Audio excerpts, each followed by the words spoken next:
Hello, welcome to my YouTube channel mister computeristic. हम अपनी HTML की सीरीज़ के लेक्चर नंबर 21 को इस वीडियो में कवर करेंगे, जिसका टाइटल है फॉर्म एलिमेंट्स। तो चलो चलते हैं इस वीडियो की टॉपिक की तरफ। यहाँ पर हम फॉर्म्स को देखेंगे। फॉर्म्स इस्तेमाल होते हैं यूज़र से इनपुट लेने के लिए, और उस इनपुट को हम फर्दर प्रोसेस करते हैं सर्वर साइड या बैकएंड की तरफ से हमारी बैकएंड की लैंग्वेज के पास। और हम यूज़र से जो भी इनपुट लेते हैं उसको हम बैकएंड या सर्वर साइड लैंग्वेज की मदद से डेटाबेस में स्टोर करते हैं। हम अपने यूज़र से कोई भी डेटा एज इनपुट ले सकते हैं, चाहे वो टेक्स्ट हो, इमेजेस हो, वीडियोज़ हो, ऑडियो हो, या फाइल्स हो, डॉक्यूमेंट्स हो, कुछ भी। तो यहाँ पर आइए हम फॉर्म्स को देखते हैं। यहाँ पर फॉर्म को देने के लिए सबसे पहले हम जिस एलिमेंट का इस्तेमाल करते हैं उसका नाम है फॉर्म।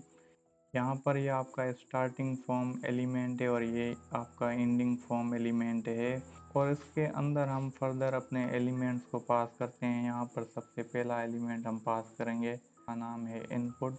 ये one of the most important element है हमारे फॉर्म का। यहाँ पर हमारे मोस्टली फील्ड्स आती हैं जिनमें हम अपनी डेटा को पास करते हैं। यहाँ पर आपको इनपुट की बाय डिफ़ॉल्ट जो वैल्यू मिलेगी उसका नाम है टेक्स्ट। यहाँ पर एक टाइप एट्रीब्यूट पास किया गया है, यानी मल्टीपल फील्ड्स को दे सकते हैं। जैसे यहाँ पर दी गई है टेक्स्ट, या आप नंबर, पासवर्ड, रेंज, कलर किसी को भी पास कर सकते हैं। इसके बाद यहाँ पर एक और इम्पॉर्टेंट एलिमेंट आता है जिसका नाम है लेबल। यहाँ पर हम अपने इनपुट का लेबल पास करते हैं। यहाँ पर हम बताते हैं कि हमारा जो इनपुट एलिमेंट है वो किस पर्पज़ के लिए लिया गया है। फॉर एग्जांपल यहाँ पर आपने टाइप एट्रीब्यूट में टेक्स्ट पास किया। अब यहाँ पर ये डिफाइन नहीं कर रहा है कि जो आपकी टेक्स्ट है वो किस टाइप की है। यहाँ पर ये जो टेक्स्ट है वो आपका नेम, आपके सिटी का नेम या कंट्री नेम हो सकता है। तो यहाँ पर हम पास कर देंगे, जैसे मैं यहाँ पर लिख देता हूँ यूज़र नेम। अब यहाँ पर ये हमारा लेबल बताएगा। यहाँ पर ये जो एलिमेंट है उसका जो टाइप टेक्स्ट है वो यूज़र नेम के लिए है। यहाँ पर हम दो ब्रेक लगा देते हैं, और यहाँ पर एक और एलिमेंट को देखेंगे जिसका नाम है बटन। यहाँ पर हम लिख देते हैं सबमिट, और यहाँ पर हम लिख देते हैं टाइप बटन। आपका जो बटन एलिमेंट होता है वो आपके फॉर्म को सबमिट करने के लिए इस्तेमाल होता है। आप अपने फॉर्म में जैसे ही डेटा को फिल करेंगे और सबमिट पर क्लिक करेंगे तो आपकी जो डेटा है वो रेंडर हो जाएगी बैकएंड की तरफ, मतलब प्रोसेस्ड हो जाएगी। तो मैं यहाँ पर कंट्रोल से अपने पेज को सेव करता हूँ, और यहाँ पर मैं इसको रीलोड करता हूँ। ये देखिए हमारा यहाँ पर एक फॉर्म आ गया है, और इसमें एक फील्ड भी आ गई है यूज़र नेम से।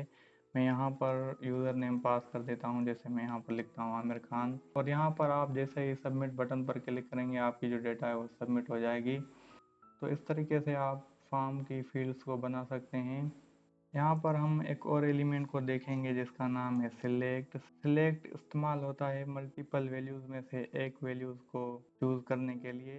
इसके अंदर एक एलिमेंट होता है जिसका नाम होता है ऑप्शन। ऑप्शन में आप मल्टीपल ऑप्शंस पास करते हैं और यहाँ पर वैल्यू उसकी देते हैं।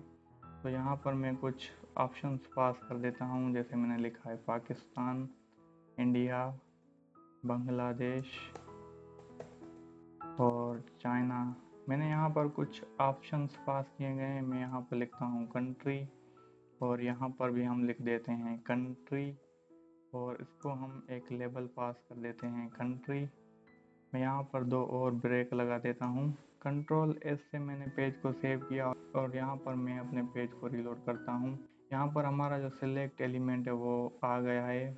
ये देखिए यहाँ पर उसकी मल्टीपल जो वैल्यूज़ हैं वो भी डिस्प्ले हो रही हैं। तो इनमें से किसी एक वैल्यू को आप चूज़ कर सकते हैं। जैसे यहाँ पर मैं बांग्लादेश करता हूँ, या इंडिया करता हूँ, या चाइना करता हूँ। तो इनमें से आप एक वैल्यू चूज़ कर सकते हैं। यहाँ पर आप एक एट्रीब्यूट भी पास कर सकते हैं जिसका नाम है मल्टीपल। मल्टीपल के थ्रू आप मल्टीपल ऑप्शंस को चूज़ कर सकते हैं। मैंने यहाँ पर अपने पेज को रीलोड कर दिया है। यहाँ पर आपको मल्टीपल ऑप्शंस नज़र आ रहे होंगे। मैं यहाँ पर पाकिस्तान को सिलेक्ट कर देता हूँ, इंडिया को और चाइना को। तो इस तरीके से आप मल्टीपल ऑप्शंस को भी चूज़ कर सकते हैं। तो ये है हमारा सिलेक्ट एलिमेंट। ये इस्तेमाल इसीलिए होता है कि आप मल्टीपल ऑप्शंस में से किसी एक ऑप्शंस को चूज़ करें। यहाँ पर आप सिलेक्ट एलिमेंट को पास करते हैं और इसको यहाँ पर क्लोज करते हैं, और यहाँ पर आप मल्टीपल ऑप्शंस को पास करते हैं। इसके बाद हम एक और एलिमेंट देखेंगे जिसका नाम है text area. Text area element इस्तेमाल होता है आपकी डिस्क्रिप्शन लॉन्ग टेक्स्ट या किसी पैराग्राफ को पास करने के लिए। मैं यहाँ पर लिख देता हूँ जैसे लेबल में टेक्स्ट, और यहाँ पर हम ब्रेक लगा देते हैं। कंट्रोल एस से मैंने पेज को सेव किया। अब यहाँ पर हमारा जो टेक्स्ट एरिया है वो यहाँ पर आ गया है। इसमें आप लॉन्ग टेक्स्ट को पास कर सकते हैं जितनी मर्जी चाहें। अब यहाँ पर इसमें आप दो और एट्रीब्यूट्स को पास कर सकते हैं जिनका नाम है रोज एंड कॉल्स। तो मैं यहाँ पर रोज में पास कर देता हूँ 10 और कॉल्स में पास कर देता हूँ 40।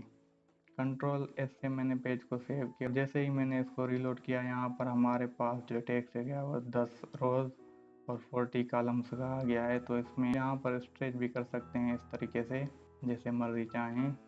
तो ये होता है हमारा टेक्स्ट एरिया। इसके बाद हम देखेंगे फील्ड सेट एलिमेंट को। फील्ड सेट आपके फॉर्म के अंदर एक और फॉर्म को कंटेन करता है। तो यहाँ पर हम देकर दिखाते हैं। आप यहाँ पर लेजेंड एलिमेंट को पास कर दें आपके कैप्शन देने के लिए। मैं यहाँ पर लिख देता हूँ स्टूडेंट्स डेटा, और यहाँ पर हम एक और फॉर्म को पास कर देते हैं। मैं यहाँ पर लिख देता हूँ नेम, और यहाँ पर हम एक इनपुट फील्ड दे देते हैं टेक्स्ट, और यहाँ पर दो ब्रेक लगा देते हैं ब्रेक। मैं यहाँ पर एक और लेबल दे देता हूँ, और यहाँ पर मैं लिख देता हूँ सिटी। इनपुट दे देते हैं, टेक्स्ट को रहने देते हैं, दो ब्रेक लगा देते हैं, और यहाँ पर हम दे देते हैं बटन। सबमिट में लिख देता हूँ। यहाँ पर हमने अपने फील्ड सेट एलिमेंट को दे दिया, उसमें वैल्यूज़ भी पास कर दिए हैं। कंट्रोल एस से मैंने पेज को सेव किया और यहाँ पर मैं इसको रिलोड करता हूँ। ये देखिए यहाँ पर नीचे हमारा एक और फॉर्म आ गया है, आपको नज़र आ रहा होगा। ये देखिए हमारे उस फॉर्म के अंदर एक और फॉर्म आ गया है, उसका बटन और उसकी जो फील्ड्स हैं वो भी यहाँ पर आ गई हैं। मैं यहाँ पर कुछ डेटा पास कर देता हूँ, और यहाँ पर आप सबमिट बटन को क्लिक करेंगे तो आपकी जो डेटा है वो प्रोसेस्ड हो चुकी है। तो ये होता है आपका फील्ड सेट। आप अपने फॉर्म में किसी और फॉर्म को, सब फॉर्म को इस तरीके से पास कर सकते हैं। तो ये होता है हमारा फॉर्म एलिमेंट, और उसके अंदर हमने मल्टीपल एलिमेंट्स को देखा।